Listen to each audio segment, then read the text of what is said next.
Hi good morning friends అందరికి. నేనైతే బాగా వైజాగ్లో బీచ్కి వెళ్ళేసి బాగా ఎంజాయ్ అయితే చేశాను అనమాట. అలాగే కొన్ని ప్లేసులు కూడా చూశాను. నేను వైజాగ్లో బయలుదేరాను. ఇప్పుడైతే 7:40 7:50కి తిరుపతి బస్ స్టాండ్ అయితే మన ప్యాసింజర్లు అయితే మొత్తం దింపేశాను. ఇప్పుడైతే సాయంత్రం డీజిల్ పెట్టేదానికి లేట్ అవుతుంది మన పికప్ అందుకని చెప్పేసి ఇప్పుడే డీజిల్ పెట్టేసుకున్నాం అనమాట. పెట్టేసుకుని నుంచి మళ్ళీ బండిలో కొంచెం ఇంజిన్ ఆయిల్ లీక్ అవుతుంది కింద ఎక్కడో.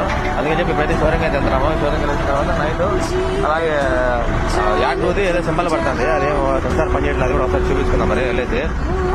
సో ఫ్రెండ్స్ మనమైతే అశోక్ లేలాండ్ షోరూమ్ దగ్గరికి అయితే వచ్చేసాము. ఇక బెంగళూరు చెన్నై హైవేలో ఇదే మన అశోక్ లేలాండ్ షోరూమ్. ఇంకా అయితే ఓపెన్ అయితే చేయలేదు, మన బండి సైడ్ పెట్టించారనమాట. లోపల కూడా ఎంట్రీ అవ్వలేదు. చూద్దాం ఎన్ని గంటలకు ఓపెన్ చేస్తారో అడుగుదాం సరే వాళ్ళని. ఎన్ని గంటలకు ఓపెన్ చేస్తానా? 9 గంటలకు. సో ఇది